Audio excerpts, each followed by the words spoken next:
আজ রাখি বন্ধন উৎসব। আর এই উৎসবের সকালে সম্প্রীতির বার্তা দিতে হিন্দু মুসলিম নির্বিশেষে সকলের হাতে রাখি বেঁধে সম্প্রীতির রাখি বন্ধন উৎসব পালন করলেন আইহো গ্রাম পঞ্চায়েতের প্রধান উপপ্রধান সহ সাধারণ মানুষ। সকাল থেকে আইহো বাস স্ট্যান্ডে টোটো চালক থেকে শুরু করে ভ্যান চালক, বাস চালক ও সাধারণ মানুষের হাতে রাখি পরিয়ে ভাই বোনের সম্পর্ক অটুট রাখতে রাখি বন্ধনের মধ্য দিয়ে এই দিনটিকে পালন করলেন আইহো গ্রাম পঞ্চায়েত। এদিন উপস্থিত ছিলেন আইহো গ্রাম পঞ্চায়েতের প্রধান উপপ্রধান সহ পঞ্চায়েত সদস্য সহ সাধারণ মানুষ।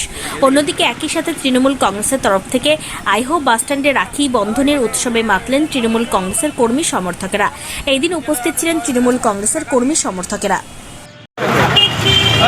আজ রাখি বন্ধন উৎসব উপলক্ষে আমরা আইহো গ্রাম পঞ্চায়েতের পক্ষ হইতে আমরা আইহো বাস স্ট্যান্ডে আমরা সকলকে আমরা রাখি বেঁধে একে অপরের হাতে রাখি বেঁধে আমরা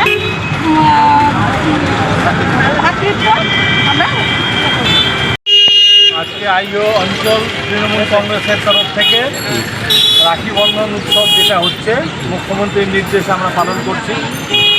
আজকে যেভাবে সমাজে বিভিন্ন জাতির ভেদাভেদ শুরু করেছে, আমাদের এই রাখি আমাদের সমস্ত সম্প্রদায়ের মানুষকে ঐক্যবদ্ধ করবে এবং আগামী দিনে বাংলার মানুষ বাংলার উন্নতির জন্য যেভাবে বাংলাকে অশান্ত করার সকলের কাছে আবেদন করব, এই রাখি বন্ধন রাখি পরিয়ে সবাইকে ভাইয়ের সঙ্গে ভাইয়ের মিলিত করে যেন আমাদের এই উৎসবের সার্থকতা পায়, এটাই আমরা